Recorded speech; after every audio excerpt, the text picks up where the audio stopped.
Mina bendlovena amandla nazi indaba ze1KZNTV nifundele uphilano kaCebe ukhulu kamzimba umntwana uyakhuleka sanibonani.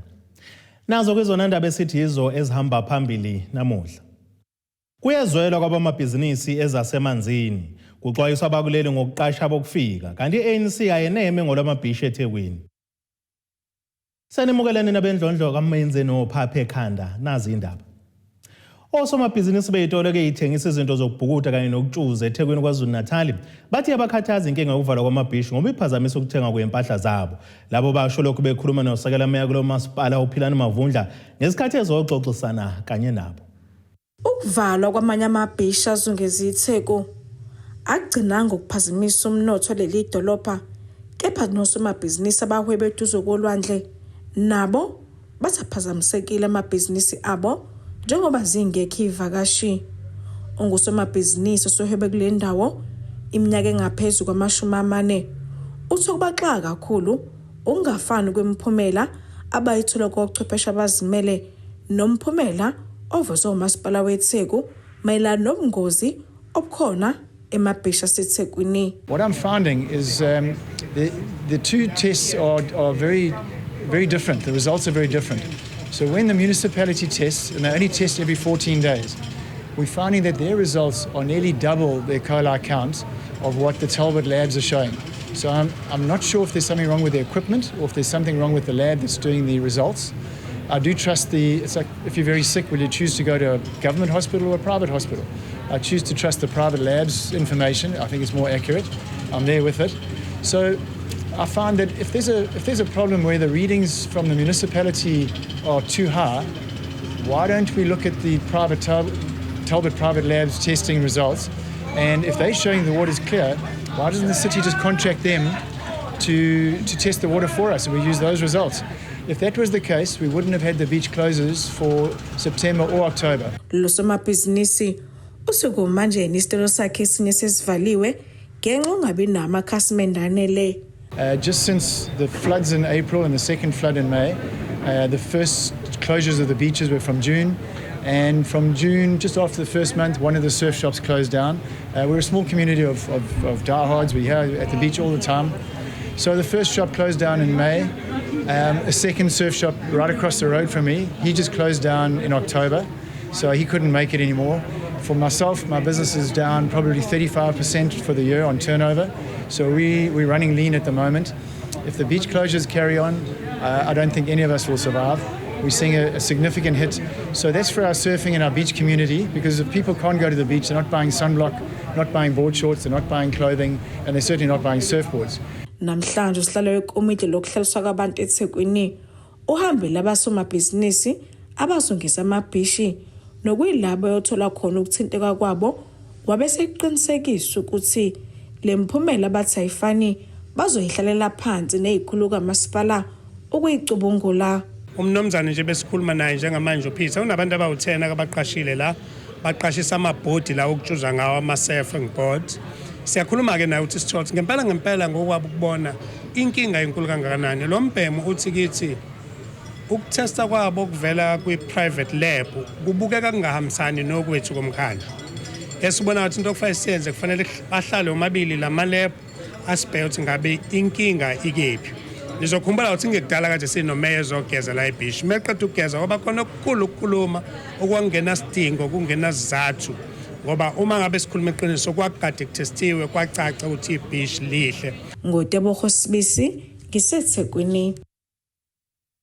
Undunankulu wesifundazwe saKwaZulu-Natal uNomusa Dube-Ncube uthi kumphakathi awuyeke ukuqashisa abantu bokufika emzini yabo ukuthi bavule amabhizinisi kodwa bazivulele bona awabo ukuze ke baxoxe ikati eziko. Ukusho konke lokho ngesikhathi ke begaseleke izitolo ezisemagabheni kwathi99 ogwini eningizimu KwaZulu-Natal bengazelela abanikazi balezi izitolo bafika bathola okuningi okungalungile okuthengiswayo. Khuluma ke neziko lezindaba undunankulu KwaZulu-Natal uthi abanye babanikazi balezi izitolo kabanazo imvume ebagunyaza ukuthi babe kulelizwe. Undunankulu wesifundazwe KwaZulu-Natal uNomusa Dube-Ncube uthi ukuze umphakathi uxoxe ikati eziko kufanele bazisungulele izibaza kunokuthi baqashise abantu bokufika kuleli. Ukusho lokhu ngesikhathi ehambisana nemeya yeTheku uMxolisi Khawunda ngesikhathi begasela izibaza abanikazi bazo bengazelele endaweni yaseMagabheni oGunu oluseningizimu ukuhlola ukusebenza kwazo. Uma nomphakathi ukuthi ake siyimphakathi yalapha eKwaZulu Natal nalapha eThekwini ake sisukumeni bakithi ukhona uhulumeni wenu uyakwazi ukunixhasa ukuthi nivule ezeni izitolo kunokuthi niqhashisele abanye izitolo nina nibe nihleli nithi imisebenzi ayikho eziningi zalezi izitolo zidayisa ukudla okubolile noma sekudlulelwe isikhathi ngempela sikutholile lokho ukuthi kuyiqiniso ukuthi ukudla okudayiswayo la kuphelelwe isikhathi and okuningi ngempela kungambulala even umuntu okudlayo ngoba kunanezilwane ephakathi abaphinde balale khona la okuyicala khona lokho abanawo ngisho amaphepha okuba khona la eSouth Africa. UNdunankulu uphinde wavula ngokusemthethweni isizakala center ezosiza umphakathi wakule ndawo. Isizakala center ke indawo lapho ekutholakala yonke imisebenzi kahulumeni umasipala ke wethe kusebenza umsebenzi omkhulu ukuthi kulethwe idingo emphakathini abantu bakule ndawo sebezokwazi ukuthi mabafuna amahhovisi kamasipala bazowathola eduzane mabafuna amahhovisi province bazowathola eduzane neinsiza zakahulumeni noma bezofuna ukubuza noma bezofuna ukuapplyela izinto bazokwazi manje ukuthi bazithole kalula. Ilunga lomphakathi liveza injabulo ngokuvula kwalesi sikhungo. Zonke izidingo zomphakathi sezoba seduze kakhulu siyakujabulela nje ukuthi masifuna ukukhokhela amanzi ugesi yonke nje izidingo zikamasipala sosothola eduze la eMagabheni sizobe silithola eSpuruthi or iseScottburg sokuyibanga kakhulu nje ngoba okunye isikhathi bekuphoqa ukugibele kabili. Ezindabeni ze1KZNTV kubikuzaMando Sicele ngiseMagabheni eThekwini. Ubuholo be-ANC eThekwini sebezwakalisa ukuthi nabo beneme neze ngendlela leli dolobha elibhekene ngayo nenkinga yokuvala kwamabhishi. Ingakho ke befike isinqumo sokuthi ke bakhiphe uhlalo wekomiti lokuhlaliswa kwabantu uPlan Mavundla abambona njengomuntu ohluleka ukwenza umsebenzi wokulungisa ingqalazinda. Lobu buholo busho lokho kwingxoxo ekhethekele neziko lezindaba kulandela ukuphazamiseka komhlangano omkhandlu izolo amalungu e-EFF ebhikisha ethi umeya lomasipala uMxolisi Khawunda akashiye esikhundleni. Ubuholi be-ANC kwisifunda saseThekwini uthi bona njengenhlangano kuyiyona elawula eThekwini busagculisekile ngendlela umeya weThekwini uMxolisi Khawunda asenza ngayo umsebenzi wakhe. Nobhala siyakubingelela osukwini namhlanje. No asinibingelele nathi kulolu suku oluhle nje loluhlanela namhlanje. Izolo bekade kuhlele umhlangano womkhandlu wokugcina kulonyaka. Kodwa wagcina uphazamiseka ngenxa yeqembu EFF belikade lithi bafuna ukuthi umeya oyilungu le-ANC asule kulesi sikhundla. Nithini mayelana nokuphazamiseka nalezi zinto ngoba uzokhumbula ukuthi ne-DA phambilini ikuyakuphakamisa lokhu ukuthi umeya kuzomela asule esikhundleni. Sike sabonana nobuholi be-EFF basitshela ukuthi no buzophiketha yena buzolwa bulwela indaba yamabhishi ngoba amabhishi engavuliwe since nabo beyiqembu elidayo eline-constituent shuthi ikhalazo bayithola kwi-constituent yabo nabo khona bafuna ukukwenza. Kodwa fanele sikusho-ke nathi-ke njengeqembu likakhongolose ukuthi nakho ukuvala lokhu kwamabhishi noma ungavule kwamabhishi noma yonke lenhlekelele lenze emabhishini nathi asihambisani nayo. Asihambisani nayo kodwa sizokuphuma siyoma phezu kwentaba simemeza ukuthi asiyifuni. Siyohlala sibiza ama-official okufanele siwabize sibize bonke abantu okufanele sibabize sithi akulungiswe.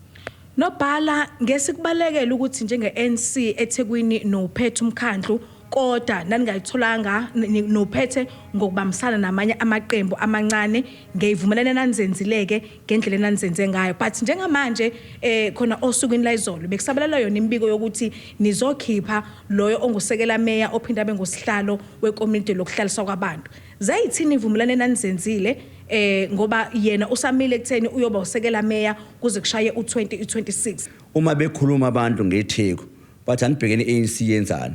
Kube ebhlungu ukuthi ke ANC ayikwazi ukuphendula kakhulu ngoba phela uphethe lo portfolio.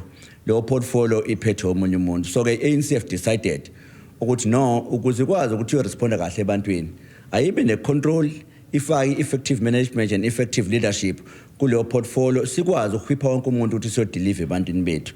Uthini ngale mbono le yabantu ukuthi nikhipha umavundla kuleya portfolio ngoba nijaha ukuzodla imali. No abantu bazohlala benembono. Uma usubabuza ukuthi konje ke okay. Masu lapha nidliwa kanjani imali? Ayekho noyedwa ozokuphendula ukuthi imali idliwa kanjani. Kude bokhosibisi ngiseThekwini. Ake sithi ishelele etolo umbukele siyabuya nezinye zeindaba zethu.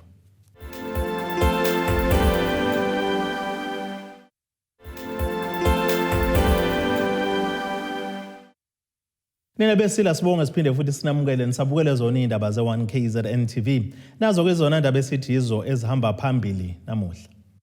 Kuyezwelwa kwabamabhizinisi ezasemanzini kuxwayiswa abakuleli ngokuqasha abokufika kanti iANC ayeneme ngolwamabhishi eThekwini. Uzokhotshwa ngomasingana unyaka ozayo wesilisa wasecinci kwesakamthetho empangeni enyakatho KwaZulu-Natal owadubula wabulala iphoyisa waphinda wagwaza omunye wesilisa amanxeba ali-14. Ungabikho kagesi enkantolo kamantshi asemtubatuba kuphoquba ke kuhlehlisa ukugwetshwa kwaphuma wakhe Ndawonde owalahlwa ngamacala ayisithupha kubalwa ukubulala, awuzama ukubulala, ukudlwengula namanye. Ukungabikho kagesi enkantolo kamantshi emtubatuba enyakatho KwaZulu-Natal kuholele ekutheni ke kuhlehlisela umhlazi ili-16 kumasingana wonyaka ozayo ukugwetshwa kwaphuma wakhe Ndawonde oneminyaka ngama-23 ubudala. uNdawonde walahlwa ngamacala amabili okudlwengula, ukudubula-bulala iphoyisa nokutholakala nesibhamu nenhlamvu engekho emthethweni. Iphoyisa lashona kulesehlakalo ngela lihamba noza kwabe endaweni yasecinci kwesakamthetho empangeni bewobopha yena beluNdawonde ngecala lokudlwengulwa wabese etholana phezulu edubulana ngamaphoyisa ngezulu lezandla ngesibhamu ke belu esaphucwa nangu ubongani mthethwa maqede wagwazwa amanxeba ali-14 ngonyaka ka-2019 ezilalele emzini wakhe. Ukunakhuza wami bafethu lento vele ngifise linyembezi kwamanje ngoba wangenela lo mboshwa lo bangigwaza amanxeba awu-14 and ngahlukumezeka kakhulu ngoba ngaze ngaluza ngisho umsebenzi kumanje angisebenzi ngadlela kwamoto yonke into nefamily ayikho happy ngalento ngabo 2019 ngasakhumbula idate warape umshana wami ekhaya mayirape umshana wami waboshwa waphuma kwathiwa kulindela ama-DNA abuya ama-DNA akhomba yena vese lo mboshwa lo kodwa-ke manje ngokuthi icala-ke lakhe lahanjiswa mhlambe kwenye inkantolo ngaze akwamsane nabaphenyi bakhona. Kanti ilungu lomndeni lakaNdawonde liwuxolisele umndeni ngesenzo somfowabo kuyisulu. Njengomndeni sizizwa sikhathazeke kakhulu futhi siphatheke kabi ngoba icala selihlehlile kade futhi wahlala engakagwetshwa manje kube kungcono ukuthi icala bengathethwa namhlanje liphele namhlanje sazi ukuthi nomndeni ephazamisekile emoyeni kwazi ukuthola uxolo bebe nayo justice nabo baba busikhulise kahle kakhulu bomntwana nje oright nakho lokho akwenzile besingazi ukuthi ukwenze kanjani kodwa sitholile ukuthi ubekwenza. Kutuswa kakhulu ukusebenza ngokuzimisela kwamaphoyisa ophiko loRheba sempangeni abeholwa ngokapteni uPhila Ndlovu namaphoyisa kwaMbonambi kuleli icala elihlehlele umhlazi li-16 uJanuwari kumasingana wonyaka ozayo. Amalungu enhlangano yabakhubazekile Disabled People's Movement babhikishe ngaphandle kwesikhungo esibhekela abakhubazekile KZN Society for the Blind eThekwini ngenhloso okuhambisa izikhalazo ngesimo sendawo abahlala kuyona eClaredon. Ekhuluma neziko lezindaba kuqhubeka lo mbhikisho uhlala wekomiti kuyona le ndawo uZef Kunene uthi simningi iminyaka bekhala ngale ndawo abagcine kuyona engekho esimeni sokuhlala abantu abakhubazekile phezulu kwalokho kuyisendaweni egcweleke amaphara nokwenza babeke ukudla kwezigebengu mihla namalanga. Ukungabi ney'nsiza zabangaboni, izindlu zokugezela ekubeka impilo zabo engcupheni kanye nokungabonakali kwamaphoyisa endaweni abahlala kuyo ngezinye zezinto ebeyiseqhulwini ngesikhathi amalungu enhlangano yabakhubazekile i-Disabled People's Movement ibhikisha ngaphandle kwesikhungo esibhekelela abantu abakhubazekile eThekwini. Ungena nje esangweni ayikho into eqondisayo njengoba umuntu ongaboni eyokufaka eminyango. Izinto kade sasikhala ngazo hayi ngoba sisukuma sizokhuluma ngazo la. Sikhuluma ngazo la ngoba kade sasikhulumile na. Kanjalo nelokhuzana ukurenovate kwalibhilidi ngisho khona siba nakho ukushayiseka ngoba awabekekanga ngendlela ukuthi nomuntu ongaboni avikeleke angayishayisi emakhoneni ama bathrooms wethu namashawa khona avalwa ngoseyili akuzicapha manje umuntu kuyenzeka sekukaningana sibabikela ukuthi kuba khona ukuthi umuntu esageza umuntu kube khona umuntu ontshontsha ukubuka nomuntu ongaphakathi egeze enqunu. Izo zonke lezo esikhala ngazo siyabantu abakhubazekile. Lo mbhikisho uza esikhathini lapho umhlaba wonke ngeledlule ububungaza ke usuku lokuqhakambisa labo ke abakhubazekile.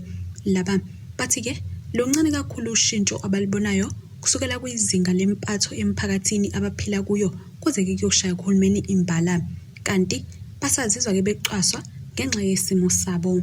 Uma ekhuluma ezweni ukhulumela khona ukuthi abe muhle kodwa abantu abakhuluma ngabo bengebahle nanokuthi athola amavoti ngathi njengoba sikhuluma nje kwayona le ndawo sayesaya nakhona lapha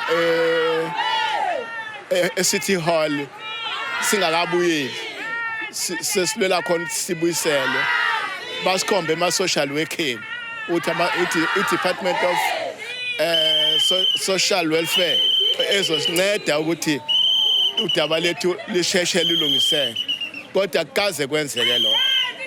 Nalokho bathumelela ikhansela nethimba lakhe bazohlanganisa ukuthi izikhalo zethu asizitshele bona bazobe sebebona bazilungisa kanjani.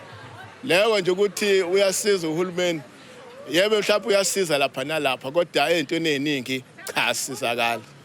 Lesi sakhiwo abahlala kuso sanikelwa umasipala ngenhloso yokugcina labo abakhubazekile kepha njengamanje bayithola behlala nabantu abangakhubazekile abanye baqhuba amabhizinisi bathi ke bafuna izinto ibuyele esimeni ebese kuqiniswe ezokuphepha. Sifuna indawo yethu ibe safety. Sifuna indawo yethu njoba silapha yana segengene eningi lebizwa ngamaphara. Manje uthi uhamba lapha ya abanye umuntu aqhamuke ezumuntu ozokusiza kanti uzothatha khona lokho okuphethe abaleke nakho. Njoba silapha nje kune bridge ababaleke mabangena khona ngeke uphinde bathona. Manje usizo lwethu silifunayo ke ongenani ke eduze kwendawo yethu amaphoyisa engathi ngahlala ekhona lapha egadile le ndawo ngoba uqhamuke izitolo ileso sikhathi abathola ngalo ngaso ithuba laloko kuganga.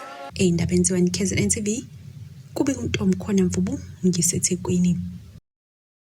Lokho uqeqesha kabashayisibhakela abangaphansi kwesiyanqoba boxing uSamson Qamuka uvinjelwa Ndlovu uthi unethemba lokuthi abashayisibhakela bakhe ababili abazoba engxenye yomqhudelwano wesibhakela iKing Misuzulu International Boxing Tournament ohlelo iJoy for Joy ozobanjwa ICC eThekwini ngesonto azokwenzwa ezibukwayo. Khuluma neziko lezindaba kuNdlovu ubonge kakhulu uSolanzi uthulane 3 seconds kwanyana ngegalelo lakhe ekuzilungiseleleni lezi zimpi. Kulindelwe isibhakela esiqhwiza umentshisi kwizimpi eziyishumi kumqhudelwano wesibhakela iKing Misuzulu International Boxing Tournament ehlelwe iJoy for Joy ezobanjelwa eThekwini ngesonto. Kulezi zimpi kuzobonakala amabhokisi ahlukene azobebanga amabhande ahlukene. Ukuzama ukufukula isibhakela kubonakale nalowo engumshayisibhakela uProfessor Othulane 3 seconds kwanyana ekhuza ibuya ukuzonika intsha amaqhinga okunqoba kulomqhudelwano. Sijabule kakhulu ngoba amathuba angena inqa ezivela ukuthi izingane enazithola amathuba ukuthi ziyolwa phesheya ngoba iphesheya kunabanye abashayisibhakela abangazange bekwazi ngisho ukuthola icoco nje zakaza ku province ke ku KZN. Siphinde sijabulele ke nebhande ke elizoba khona ke elisha laKwaZulu ngoba bekuloku kuyiNatal title sekuzoba khona ibhande ethiwa lizobizwa ngeKing Bayede Belt Championship. Lokho siyakujabulela ukuthi inhlangano yesibhakela igcine sekuphasisile lokho. Sicabanga ukuthi ke sizosebenza ngoba silwa namabhox aphesheya. Siyazi lo uMapule uzokwazi ukuthi abhekane neboxer elisuka eUSA elisuka eJimini Mayweather. Amabhokisi amabili okuhlanganisa uLindo Kuhle Dlamini odabuka empangeni kanjalo noMapule Ngubane bathembisa lukhulu kulomqhudelwano ozobuhanjelwe isilo uMisuzulu kaZwelithini kanjalo nenkakha yaphesheya uFloyd Mayweather. Ngiyakubonga kakhulu ukuthi ngithola ithuba elingazivela because kunabantu abangathola amathuba since iboxing ngayiqala kunabantu abafika esibhayini but azange bathola amathuba kanjena mina ngitholile futhi ngibona nokuthatha 3 seconds ukuthi esondele ezongilekelela ngokumalana nempilo ezokusethekwini ngomhla 11 December. So ngiyathanda ukubonga 3 seconds ngibona umndeni wami nabalandeli bonke abangisupportayo ngibonga kakhulu. Umqeqeshi lamabhokisi angaphansi kwesiyanqoba uSamson Xamuka Vinjelwa Ndlovu uthi yobanjwa esithele nayo kanti ubesezwakalisa ukubonga kakhulu ukusukuma kwa 3 seconds ukuzolekelela amabhokisa ukuzilungiselela izimpi zawo. Ngijabule kakhulu ukuthola leli thuba kade ngalilindela kade ngaqala lomkhakha weboxing kumanje ngiyi South African champ ngibonge uxhaso lwakamkhulu umkhulu Dr 3 seconds akazi ukuthi ngambonga ngiqale ngakuphi ngicine ngakuphi ungisize kakhulu baba ungisize kakhulu wangicosha ngelutho sino neteam yami isiyanqoba wasivusa wasivuthulula wasibeka endaweni njengamanje sesiyohlala siyolwa phakathi la kukhona inkosi phakathi kwehlwele ezinkulu zaKwaZulu Natal si representa yona iKwaZulu Natal sibonga iJoy for Joy nayo akuzange ngabalula ukuthi ngitholele le fight ngiyabonga kakhulu. Kubhekwe lukhulu kulomqhudelwano njoba kunebhande elisha elibizwa ngeBayede Championship ezobe libangwa uNtethelelo Nkosi waseMtubatuba kanjalo noLindo Kuhle Dlamini wasempangeni oqeqeshwa uThulani 3 seconds kwanyana. uLindo Kuhle Dlamini oyolwa nomfana waseMtubatuba abazobe bebanga iBayede title. Ngibonge kakhulu nakumkhulu uDr 3 seconds ngokusondela kwakhe. Ngiwathembe kakhulu amabhox engiwaphethe. Engingakusho nje kubalandeli ngithi soke sibone ukuthi ubani oyophuma nesikhuni sivuthe emanzini. Lona oyoshaya ibox alarm kusho ukuthi uzobe ephume naso isikhuni sivuthe. Kodwa ngiyabathembisa abalandeli ukuthi akekho umuntu ozophuma nesikhuni sivuthe emanzini. Ezindabeni ze1KZNTV kubika uThabani Maphumulo empangeni. Ake siphinde sithi ishelele etolo umbukele siyabuya nezinye zeindaba zethu.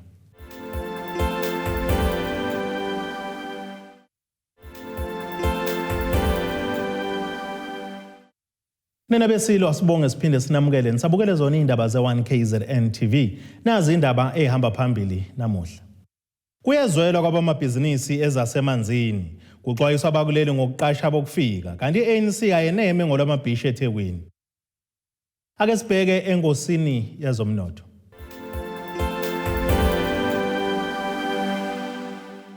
Iranda kuleli bizo 17.12 maliqhathaniswa nedola laseMelika bengu 20.99 kupondo waseBrithani libongo 18.12 ku-euro yase-Europe. Intengo yegolide yona ime $1,797.36 ounce kuthi intengo yoyilo ngahluziwe ibe $76.15 umphongolo.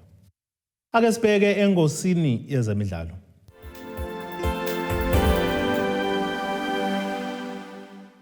Orlando Pirates isiqinisekisile ukubuya komdlalo wayo omdala nonamava uNdumiso Mabhena. Lo mdlalo ke wayibamba kwezemnyama phambili and ugcina ukubonakala ke eyibamba ke enkundleni kwiqembu leRoyal AM KwaZulu Natal. Statementini ke sikhiphe ngolesine Pirates yamukele kabusha kuMabhena. Akahambi yedwa kuMabhena njengoba kwethulwe noCraig Martin ovela kwiCape Town City. Kanti uMabhena ukubuyela ke endaweni ayibiza ngekhaya lakhe ahlale kuyona phakathi ka2009 no2014 ngaphambi kokudlala kwiPlatinum Stars, Bloemfontein Celtics nayo Belu iRoyal AM. Lo mdlalo neminyaka ngamashumi 3 ke nanhlanu obudala usayinde inkontileka yonyaka nohafu nezimnyama. Ake sibheke nasisimo sezulu esingalendeleka.